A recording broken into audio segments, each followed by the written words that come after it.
Albatta bizni payg'ambarimiz o'liklarni tiriltirar edi. Buni musulmonlar orasida hamma biladi. Holbuki sizning payg'ambaringizning bunday mo'jizasi yo'qdir. Ey ilohi, men payg'ambar emasman. Faqatgina payg'ambarimiz Hazrati Muhammad Mustafa sallallohu alayhi va sallamga ergashgan oddiy bir musulmonman xolos. Agar o'likni tiriltirsam, Muhammad alayhisalomning ustun ekanini qabul etib, unga iymon keltirasanmi?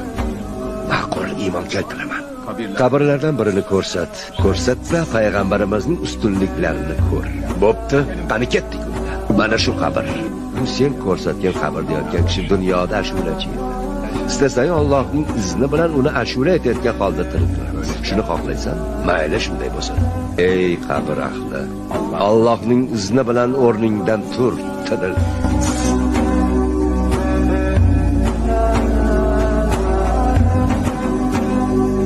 Ishondim. Payg'ambaringiz Muhammad alayhisalomning ustunligiga, uning Allohning quli va rasuli ekanligiga ishondim.